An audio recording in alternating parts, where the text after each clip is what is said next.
super content de recevoir c'est rendu un habitué du podcast Premier les buts, Armel Moukam, qui est de retour à Notre-Dame. Il a fait un petit passage au Québec. Salut Armel, comment ça va?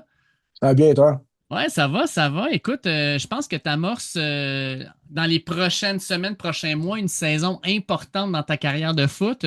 Euh, j'ai le goût avec toi de revenir un peu sur la dernière saison parce que je pense que ça a été une saison pleine de, je sais pas si on peut dire des rebondissements, là, mais des décisions, puis tout ça. Fait que, écoute, tu as eu ton opération Labrum, si je me rappelle bien, il y a à peu près un an et demi, 2 ans, quoi, à peu près. Ouais, ouais. Puis ça a Ma... eu un impact, bien sûr, parce que tu n'as pas pu faire comme le spring practice. Tu es revenu un peu, tu sais, puis je pense qu'il y a des joueurs qui ont peut-être pris un peu l'avant sur toi à cause de ça. Comment tu as vécu ton début de saison à Notre-Dame l'an dernier? ben, mon opération, c'est v'là 2 ans, fait que tu sais, c'était pas si pire. OK. Mais après, je suis revenu, puis l'an dernier, tu sais, j'ai eu un bon spring ball, tu sais, j'ai un bon spring camp, mais après, je suis arrivé dans le camp d'entraînement, tu sais, qui est vraiment la chose la plus importante avant le début de saison, puis j'ai sprained mon patellar tendon, OK. fait, ce qui m'a quand même ralenti. Fait que, tu sais, après 2 pratiques, j'étais out pour le reste du fall camp, puis commencer le fall camp, ben, c'est le temps le plus crucial, c'est pour la saison, c'est là que la depth chart à sa ligne, puis tout. Puis, ben ouais, fait que c'était dur, tu sais. Tu sais, tu reviens d'un bon camp de spring, puis tu arrives, tu te blesses, puis c'est comme, tu peux rien faire. Tu sais, j'étais pas à 100% toute l'année. Fait que, tu sais, ça m'a quand même un peu ralenti, mais quand, tu sais, quand j'ai eu mon opportunité, j'ai maximisé. Fait que ouais, mais c'est sûr que c'est dur là, quand tu es dans un programme compétitif comme Notre-Dame, tu sais, à un moment, tu veux jouer, tu sais, mais aussi, il faut que je comprends aussi que ça prend du temps. C'est pas, Ouais. quand tu es dans un programme comme ça, c'est vraiment développement. Puis comme moi, je suis arrivé, j'étais un DN, j'étais 250 livres. Fait que faut que je continue à progresser puis améliorer mon jeu. Puis je pense que l'an dernier, ben, c'était juste une learning curve. Puis que ben, je vais devenir meilleur à cause de ça. Ouais, puis effectivement, en fin de saison, on t'a utilisé un peu plus. Là, dans les 3, 4 dernières games, c'est là où tu as eu plus de temps de jeu, où tu as eu plus de statistiques aussi. Pour toi, de finir la saison fort comme ça devait être un gros plus dans le fond pour ce qui s'en venait après, là. Ouais, ben c'est sûr, tu sais, comme j'ai dit, quand tu te blesses, il y a beaucoup de doutes qui s'installent. Tu te demandes si vraiment t'es où ce que tu dois être. Fait que, tu sais, pour moi, de finir la saison. Pour finir la saison comme ça, comme j'ai fini, ben, c'est sûr que ça me donne un petit boost. Um, puis ouais, puis j'ai utilisé ce boost-là, puis je l'ai emmené à mon spring camp. Tu sais, j'ai eu un bon spring camp, puis là, ça va être juste question de l'amener au camp d'automne, puis avoir une bonne saison. Faut que je revienne sur. J'appellerais pas ça une controverse, là, mais Notre-Dame qui n'est pas sélectionné dans les 12 équipes pour faire les éliminatoires. Puis quand ça sort, bien sûr, plusieurs personnes disaient ça n'a pas de bon sens. Miami, oui, vous les aviez ils vous ont battu par 1 point, mais au final, tu sais, tu regardes les équipes que vous aviez battues, etc., vous auriez peut-être dû rentrer. Puis au moment où c'est annoncé, on annonce aussi ben, Notre-Dame ne fera pas aucun bowl game.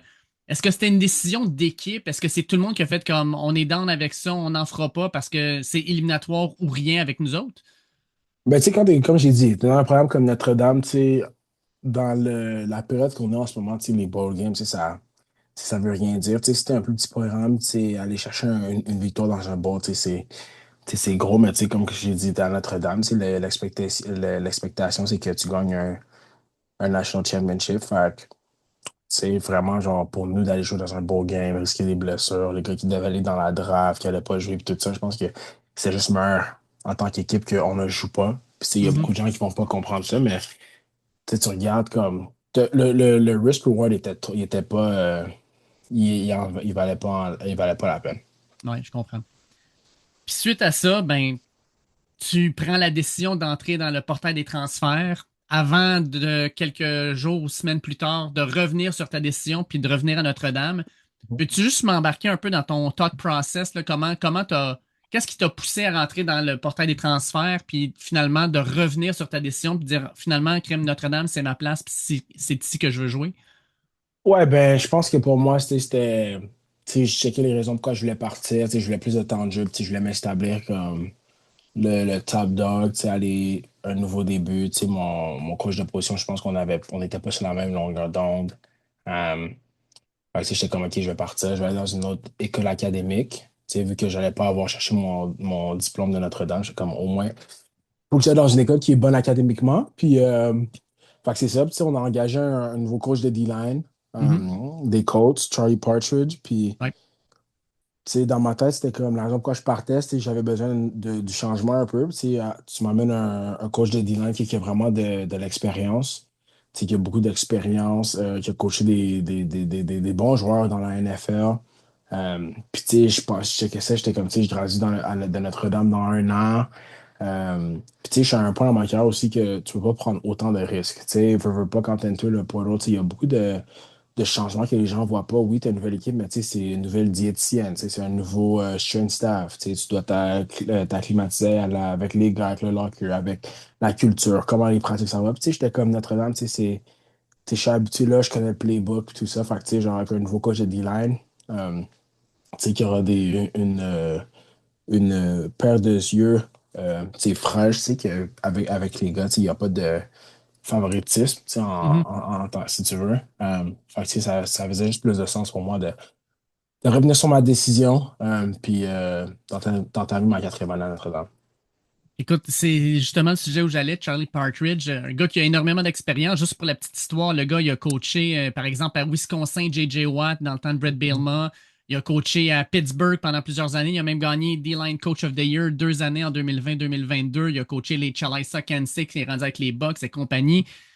Puis c'est un gars en plus qui semble t'avoir en haute estime parce que si on se rappelle, il y a quelques années, Coach Freeman l'avait reçu, puis il avait dit: Hey man, t'as un gars calibre NFL sur ta D-line, puis il avait nommé deux, trois autres joueurs, il dit: Non, non, Armel Moukam, ce gars-là, il a ce qu'il faut.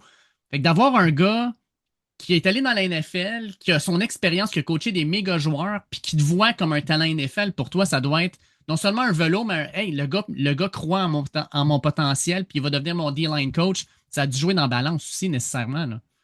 Ben oui, c'est sûr, c'est sûr. Tu sais, t'as un coach qui a coaché des gars, tu sais, il reconnaît le talent. Fait que, tu sais, pour lui de me voir comme un autant bon joueur, tu sais, c'était sûr, c'était flatteur. Mais tu sais, à la fin de la journée, tu sais, il faut juste, c'est le travail qui paye, tu sais. Moi, j'étais excité de commencer à travailler avec lui. Puis, tu sais, j'ai vu au camp de printemps comment, genre, la façon qu'il coach, tu sais, ça a vraiment aidé mon jeu, tu sais. Puis je pense que je suis vraiment, genre, je suis monté en flèche Mhm. depuis qu'il est arrivé. Donc, je sais, je suis juste excité de continuer à travailler avec lui, continuer à recevoir son feedback. Puis, tu sais, on espère que cette année, ça va être la bonne année.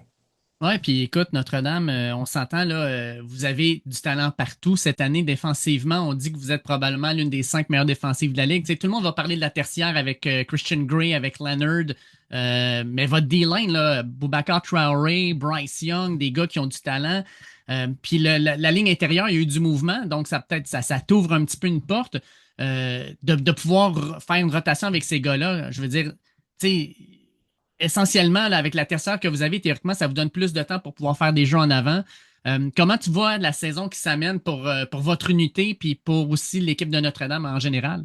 Ben, tu sais, notre unité, je pense on prend vraiment du pride, parce qu'en français, excuse. Tu sais, tu sais, être une bonne unité, puis tu sais, à faire get going la défense. Fait que, je pense que tu sais, je suis vraiment excité pour cette année, tu sais, avec Charlie Partridge, tu sais, sa manière de coacher et tout ça. Je pense qu'il y a des gars comme Boubacar, des gars comme Bryce, puis même, tu sais, les transferts comme Tion Gray, Francis Brew, Jackson Onion, tu sais, on a plein de gars sur la ligne qui sont vraiment, genre, talentueux. Tu sais, tu combines ça avec l'expérience et l'expertise que Coach Partridge amène, tu sais, on va être tu sais, à notre meilleur, je pense que on va être pour de vrai une des meilleures lignes défensives au pays. Tu sais, c'est vraiment ça l'objectif. Puis en tant qu'équipe, ben, comme j'ai dit, tu sais, on se contente pas de bowl game ici à Notre-Dame. Tu sais, on a un objectif, puis c'est le National Championship. Puis cette année encore, ben, c'est pour ça qu'on va aller. Puis quand tu regardes, là, parce que tu l'affrontes à tous les jours, tu regardes l'attaque. Tu sais, l'an dernier, votre attaque était basée sur tu sais, Jadarian Price puis Jeremiah Love en grande partie parce que, crime, on l'a vu, là, deux coéquipiers qui sortent 1-2 comme porteurs de ballon. C'est la première fois de l'histoire que ça arrive dans la NFL. Mais vous avez CJ Carr qui est à sa première année, qui a progressé, puis tout le monde le voit déjà comme un super choix de première ronde dès le prochain repêchage. Quand tu regardes les receveurs, là, Faison, Greathouse et compagnie, vous avez énormément d'expérience. La O-line, s'il est en santé, vous êtes solide aussi. Toi, tu l'affrontes en spring practice. Qu'est-ce que tu peux nous dire de l'attaque de Notre-Dame cette année? Tu sais, notre attaque, tu sais, tout le monde, comme tu as dit, tout le monde parle des porteurs de ballon qu'on a perdu, J. Love puis J. Price, mais tu sais, sais, c'est pas juste ça l'attaque. Tu sais, tu dois avoir une ligne offensive qui crée les trous. Puis, tu sais, je pense que notre O-line cette année, tu sais, elle va être encore plus dangereuse qu'elle était l'an dernier. Tu sais, on a des bons gars sur la ligne. Puis, tu sais, wide receiver, comme tu as dit, tu sais, on a perdu des gros morceaux, oui, mais tu sais, genre, la relève est prête à step in pour le challenge. Mhm. Euh, puis corps arrière, CJ Carr, comme tu as dit, tu sais, l'an dernier, c'est sa première année. Puis il était vraiment solide. Tu sais, vraiment, vraiment solide. Puis tu sais, que tu regardes, tu regardes le tête, t'es comme, OK, ce gars-là, il est vraiment fort. T'es comme, c'est sa première année qui start. Tu sais, fait que j'ai juste hâte de voir ce qu'il va faire en sa deuxième année. Tu sais, puis le gars, c'est un leader pour nous. C'est lui qui get l'équipe going. Fait que, tu sais, genre, l'attaque est en bonne main avec CJ. Puis peut-être une petite question, je sais pas si tu peux nous donner un inside, mais Jagusa a malheureusement été blessé l'an dernier, 5 opérations suite à ça. Il a l'air de quoi cette année? Puis est-ce qu'on le regarde plus pour un bloqueur, un tackle, ou on va l'amener comme garde? Parce qu'on l'avait fait jouer garde à son retour contre Penn State, puis il avait été dominant. Fait qu'il est capable de jouer un peu toutes les positions. Fait que Jagusa, qu'est-ce que ça donne actuellement? Ben, je peux pas commenter sur la situation, mais tu sais, c'est vraiment un bon joueur de ligne. Mhm. Puis on l'a vu, tu sais, il a joué 3 games quand on est allé au National Championship. Puis tu sais, il recevait déjà du first round buzz. Fait que tu sais, je suis excité. Quand il va revenir, on sait pas encore, mais quand il va revenir, je pense que les gens ils vont le remarquer assez vite. Puis c'est un gars qui, avec tous les traits athlétiques qu'il a, physiques, c'est un gars qui va certainement avoir son nom appelé au repêchage de la NFL. Je vais parler un petit peu de toi, Armel. Écoute, tu l'as dit tantôt, quand tu as commencé à Notre-Dame, on t'a recruté comme D-end, un joueur de ligne le Edge, le fameux Edge, à 250 livres. Maintenant, tu es rendu plus un gars qui joue dans le milieu de la ligne. Tu as monté à quoi? 300, 305 livres, si je me trompe pas, du moins. Euh, Comment cette transition-là s'est passée pour toi? Puis, tu sais, aujourd'hui, est-ce que ce changement-là, tu le vois comme bénéfique pour ta carrière? Ben, c'est sûr qu'au début, tu sais, j'étais un peu fâché quand ils m'ont dit que j'allais jouer à l'intérieur. Tu sais, il n'y a personne qui a envie de passer de l'extérieur à l'intérieur.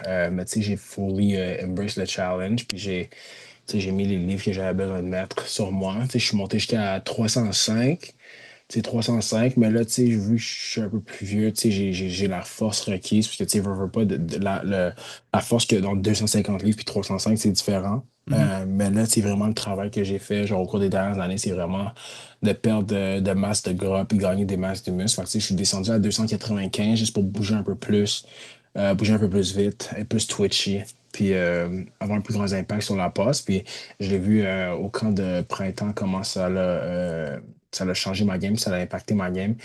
Fait que, tu sais, rendu là, c'est juste de devenir le plus clean possible en gardant ma force, gardant euh, ma composition corporelle.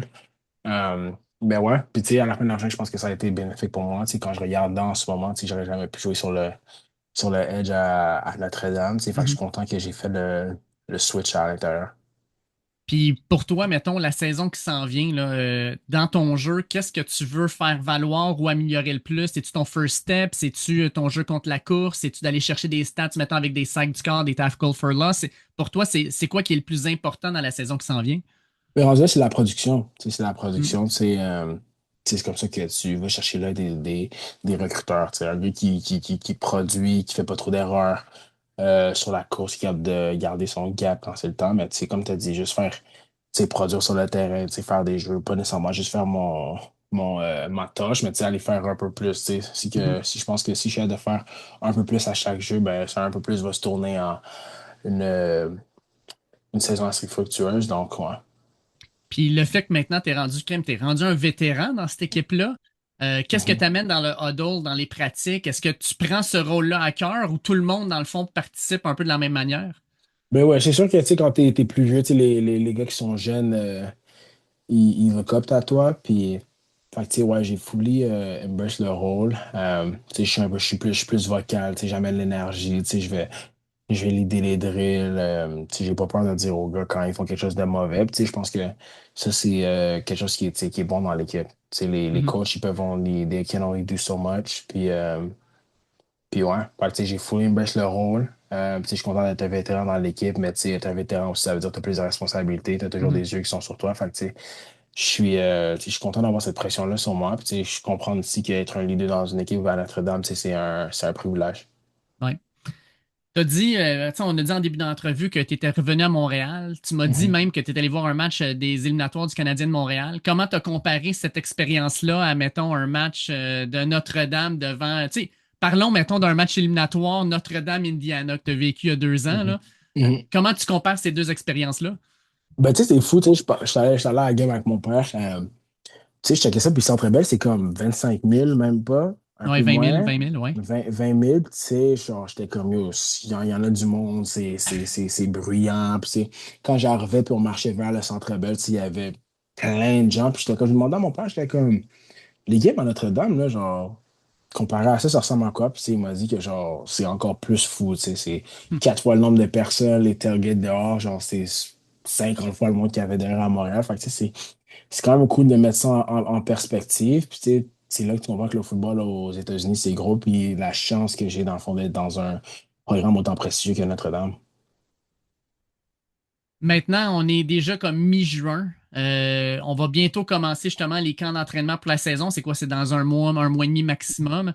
Fait que qu'est-ce que Armel va faire dans les prochaines semaines, prochains mois pour se préparer pour la saison? C'est quoi ton horaire? Est-ce que tu restes uniquement à Notre-Dame? Est-ce que tu reviens encore au Québec? Est-ce que tu prends des vacances ou c'est all business à partir de maintenant?